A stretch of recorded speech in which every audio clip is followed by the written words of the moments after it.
दोस्तों, किसी गांव में मूरत नाम का एक बनिया रहता था। सड़क पर उसकी छोटी सी दुकान थी। वहां रहते उसे बहुत समय हो चुका था, इसलिए वहां के सब निवासियों को भली भांति जानता था। वह बड़ा सदाचारी, सत्यवक्ता, व्यवहारिक और सुशील था। जो बात कहता उसे जरूर पूरा करता। कभी ढेले भर भी कम ना तौलता और ना घी तेल मिलाकर बेचता। चीज अच्छी ना होती तो ग्राहक से साफ साफ कह देता, धोखा ना देता था। चौथेपन में वह भगवत भजन का प्रेमी हो गया। उसके और बालक तो पहले ही मर चुके थे। अंत में 3 साल का बालक छोड़कर उसकी स्त्री भी जाती रही। पहले तो मूरत ने सोचा इसे ननिहाल भेज दूं, पर फिर उसे बालक से प्रेम हो गया। वह स्वयं उसका पालन करने लगा। उसके जीवन का आधार अब यही बालक था।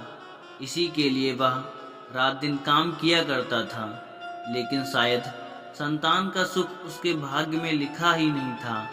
पल पलाकर 20 वर्ष की अवस्था में यह बालक भी यमलोक को सिधार गया।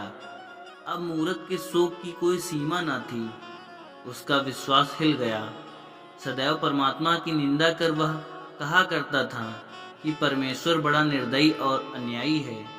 मरना बू को चाहिए था। मार डाला युवक को। यहाँ तक कि उसने ठाकुर के मंदिर में जाना भी छोड़ दिया। एक दिन उसका पुराना मित्र जो 8 वर्ष से तीर्थ यात्रा को गया हुआ था, उससे मिलने आया। मूरत बोला, मित्र देखो, सर्वनाश हो गया। अब मेरा जीना अकारत है। मैं नित्य परमात्मा से यही विनती करता हूँ कि वह मुझे जल्दी इस मृत्यु लोक से उठा ले। मैं अब किसी आशा में जीऊँ। मित्र ने कहा, मूरत ऐसा मत कहो। परमेश्वर की इच्छा को हम नहीं जान सकते। वह जो करता है ठीक करता है। पुत्र का मर जाना और तुम्हारा जीते रहना विधाता के वश में है, और कोई इसमें क्या कर सकता है। तुम्हारे शोक का मूल कारण यह है कि तुम अपने सुख में सुख मानते हो, पराये सुख से सुखी नहीं होते। मूरत बोला, तो मैं क्या करूं? मित्र बोला, परमात्मा की निष्काम भक्ति करने से अंतःकरण शुद्ध होता है। जब सब काम परमेश्वर को अर्पण करके जीवन व्यतीत करोगे तो तुम्हें परमानंद प्राप्त होगा। मूरत बोला, चित्त स्थिर करने का कोई उपाय तो बतलाइए। मित्र बोला, गीता, भगवतमाला आदि ग्रंथों का श्रवण, पाठन, मनन किया करो। ये ग्रंथ धर्म, अर्थ, काम, मोक्ष चारों फलों को देने वाले हैं। इनका पढ़ना आरंभ कर दो। चित्त को बड़ी शांति प्राप्ति होगी। मूरत ने इन ग्रंथों को पढ़ना आरंभ किया। थोड़े ही दिनों में इन पुस्तकों से उसे इतना प्रेम हो गया कि रात को 12-12 बजे तक गीता आदि पढ़ता और उसके उपदेशों पर विचार करता रहता था। पहले तो वह सोते समय छोटे पुत्र का स्मरण करके रोया करता था। अब सब भूल गया। सदा परमात्मा में लवलीन रहकर आनंद पूर्वक अपना जीवन बिताने लगा। पहले इधर उधर बैठकर हंसी ठट्ठा भी कर लिया करता था, पर अब वह समय व्यर्थ न खोता था। यह तो दुकान का काम करता या रामायण पाठ करता था। तात्पर्य यह है कि उसका जीवन सुधर गया। एक रात रामायण पढ़ते पढ़ते उसे एक चौपाई मिली। एक पिता के विपुल कुमारा, कोई पृथक गुणशील अचारा, कोई पंडित कोई तापस गाता, कोई धनवंत सूर कोई दाता, कोई सर्वज्ञ धर्मत, कोई सब पर पितहि प्रीत सम होई, अखिल विश्व यह मम उपजाया, सब पर मोहि बराबर दया। मूरत पुस्तक रखकर मन में विचारने लगा कि जब कोई ईश्वर पर, सब प्राणियों पर दया करते हैं तो क्या मुझे सभी पर दया न करनी चाहिए। तत्पश्चात सुदामा और सबरी की कथा पढ़कर उसके मन में यह भाव उत्पन्न हुआ कि क्या मुझे भी भगवान के दर्शन हो सकते हैं। यह विचारते विचारते उसकी आंख लग गई। बाहर से किसी ने पुकारा, मूरत मूरत। मूरत बोला, देख, याद रख, मैं कल तुझे दर्शन दूंगा। यह सुनकर वह दुकान से बाहर निकल आया। वह कौन था? वह चकित होकर कहने लगा, यह स्वप्न है अथवा जागृत। कुछ पता न चला। वह दुकान के भीतर जाकर सो गया। दूसरे दिन प्रातः काल उठकर पूजा पाठ कर दुकान में आया। भोजन बना मूरत अपने काम धंधे में लग गया, परंतु उसे रात वाली बात नहीं भूलती थी। रात्र को पाला पड़ने के कारण सड़क पर बर्फ के ढेर लग गए थे। मूरत अपनी धुन में बैठा था। इतने में बर्फ हटाने को कोई कुली आया। मूरत ने समझा कृष्णचंद्र आए हैं। आंखें खोलकर देखा तो कुली लालू बर्फ हटाने आया है। हंसकर मूरत कहने लगा, आवे कुली लालू और मैं समझू कृष्ण भगवान। वाह रे बुद्धि। लालू बर्फ हटाने लगा, लेकिन शीत के कारण बर्फ ना हटा सका। थककर बैठ गया और शीत के मारे कांपने लगा। मूरत ने सोचा कि लालू को ठंड लग रही है, इसे आग तपा दूं। मूरत बोला, लालू भैया यहाँ आओ, तुम्हें ठंड सता रही है, हाथ सेक लो। लालू दुकान पर आकर धन्यवाद करके हाथ सेकने लगा। मूरत बोला, भाई कोई चिंता मत करो, बर्फ मैं हटा देता हूँ, ऐसा ना हो कि ठंड तुम्हें खा जाए। लालू बोला, तुम क्या किसी की राह देख रहे थे? मूरत बोला, क्या कहूँ, कहते हुए लज्जा आती है। रात में मैंने एक ऐसा स्वप्न देखा कि उसे भूल नहीं सकता। भक्तमाल पढ़ते पढ़ते मेरी आंख लग गई। बाहर से किसी ने पुकारा, मूरत। मैं उठकर बैठ गया। फिर शब्द हुआ, मूरत मैं तुम्हें दर्शन दूंगा। बाहर जाकर देखता हूँ तो वहाँ कोई नहीं। मैं भक्तमाल में सुदामा और सबरी के चरित्र पढ़कर यह जान चुका हूँ कि भगवान ने प्रेमवश होकर किस प्रकार साधारण जीवों को दर्शन दिए हैं। वही अभ्यास बना हुआ है। बैठा कृष्णचंद्र की राह देख रहा था कि तुम आ गए। लालू बोला, जब तुम्हें भगवान से प्रेम है तो अवश्य दर्शन होंगे।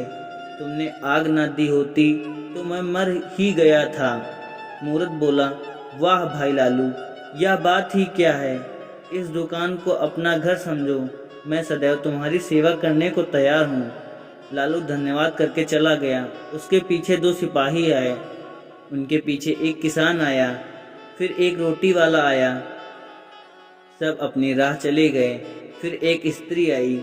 वह फटे पुराने वस्त्र पहने हुए थी। उसकी गोद में एक बालक था। दोनों शीत के मारे कांप रहे थे। मूरत ने कहा, माई बाहर ठंड में क्यों खड़ी हो? बालक को जाड़ा लग रहा है, भीतर आकर कपड़ा ओढ़ लो। स्त्री भीतर आई। मूरत ने उसे चूल्हे के पास बिठाया और बालक को मिठाई दी। मूरत ने पूछा, माई तुम कौन हो? स्त्री बोली, मैं एक सिपाही की स्त्री हूँ। 8 महीने से न जाने कर्मचारियों ने मेरे पति को कहाँ भेज दिया है, कुछ पता नहीं लगता। गर्भवती होने पर मैं एक जगह रसोई का काम करने पर नौकरी थी। ज्यों ही यह बालक उत्पन्न हुआ, उन्होंने इस भय से कि 2 जीवों को अन्न देना पड़ेगा, मुझे निकाल दिया। 3 महीने से मारी मारी फिरती हूँ, कोई टहलनी नहीं रखता। जो कुछ पास था सब बेचकर खा गई। इधर साहूकारिन के पास जाती हूँ, शायद नौकरी दे दे। मूरत बोला, तुम्हारे पास कोई ऊनी वस्त्र नहीं है? स्त्री बोली, वस्त्र कहाँ से हों, छदाम भी तो पास नहीं है। मूरत, यह लो, इसे ओढ़ लो। स्त्री, भगवान तुम्हारा भला करे, तुमने बड़ी दया की, बालक शीत के मारे मर ही जाता। मूरत बोला, मैंने दया कुछ नहीं की, श्री कृष्णचंद्र की इच्छा ही ऐसी है। फिर मूरत ने स्त्री को रात वाला स्वप्न सुनाया। स्त्री बोली, क्या अचरज है, दर्शन होने कोई असंभव तो नहीं। स्त्री के चले जाने पर सेव बेचने वाली आई। उसके सिर पर सेवों की टोकरी थी और पीठ पर अनाज की गठरी थी। टोकरी धरती पर रखकर खंभे का सहारा ले वह विश्राम करने लगी कि एक बालक टोकरी में से सेव उठाकर भागा। सेव वाली ने दौड़कर उसे पकड़ लिया और सिर के बाल खींचकर मारने लगी। बालक बोला, मैंने सेव नहीं उठाया। मूरत ने उठकर बालक को छुड़ा दिया। मूरत बोला, माई क्षमा कर, बालक है। सेव वाली बोली, यह बालक बड़ा उत्पाती है, मैं इसे दंड दिए बिना कभी नहीं छोड़ूंगी। मूरत बोला, माई जाने दे, दया कर, मैं इसे समझा दूंगा, वह ऐसा काम फिर नहीं करेगा। सेव बेचने वाली ने बालक को छोड़ दिया। वह भागना चाहता था कि सूरत ने उसे रोका और कहा, माई से अपना अपराध क्षमा करवाओ और परित्याग करो कि चोरी नहीं करोगे। मैंने तुम्हें सेब उठाते देखा है, तुमने यह झूठ क्यों बोला? बालक ने रोकर माई से अपना अपराध क्षमा कराया और प्रतिज्ञा की फिर झूठ नहीं बोलूँगा। इस पर मूर्त ने उसे एक सेब मोल ले दिया। सेब वाली बोली, वाह वाह, क्या कहना है, इस प्रकार तो तुम गांव के समस्त बालकों का सत्यानाश कर डालोगे। यह अच्छी शिक्षा है, इस तरह तो सब लड़के शेर हो जाएंगे। मूर्त बोला, माई यह क्या कहती हो? बदला और दंड देना तो मनुष्य का स्वभाव है, परमात्मा का नहीं। यह दयालु है। यदि इस बालक को एक सेब चुराने का कठिन दंड मिलना उचित है तो हमको हमारे अनंत पापों का क्या दंड मिलना चाहिए? माई सुनो, मैं तुम्हें एक कहानी सुनाता हूँ। एक कर्मचारी पर राजा के 10,000 रुपये आते थे। उसके बहुत विनय करने पर राजा ने वह ऋण छोड़ दिया। उस कर्मचारी के भी अपने सेवकों से 100-100 रुपये पावने थे। वह उन्हें बड़ा कष्ट देने लगा। उन्होंने सेवकों से बहुत बार कहा कि हमारे पास पैसा नहीं, ऋण कहाँ से चुकावें। कर्मचारी ने एक न सुनी।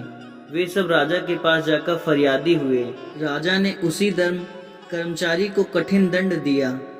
तात्पर्य यह है कि हम जीवों पर दया नहीं करेंगे तो परमात्मा भी हम पर दया नहीं करेंगे। सेब वाली बोली, यह सत्य है, परंतु ऐसे बर्ताव से बालक बिगड़ जाते हैं। मूर्त बोला, कदापि नहीं बिगड़ते, अथवा सुधरते हैं। सेब वाली टोकरा उठाकर चलने लगी कि उसी बालक ने आकर विनय किया कि माई, यह टोकरा तुम्हारे घर तक मैं पहुंचा देता हूँ। रात्र होने पर मूर्त भोजन करने के बाद गीता पाठ कर रहा था कि उसकी आंख झपकी और उसने यह दृश्य देखा। मूर्त बोला, कौन है? मैं लालू। इतना कहकर लालू हंसता हुआ चला गया। फिर आवाज आई, मैं हूँ मूर्त। देखता है कि दिन वाली स्त्री बालक को गोद में लिए सम्मुख आकर खड़ी हुई, हंसी और लोप हो गई। फिर शब्द सुनाई दिया, मैं हूँ। देखा कि सेब बेचने वाली और बालक हंसते हंसते सामने आए और अंतर्ध्यान हो गए। मूर्त उठकर बैठ गया। उसे विश्वास हो गया कि कृष्णचंद्र के दर्शन हो गए, क्योंकि प्राणी मात्र पर दया करना ही परमात्मा का दर्शन करना है। दोस्तों, अगर वीडियो अच्छी लगी हो तो एक लाइक शेयर जरूर करें। धन्यवाद।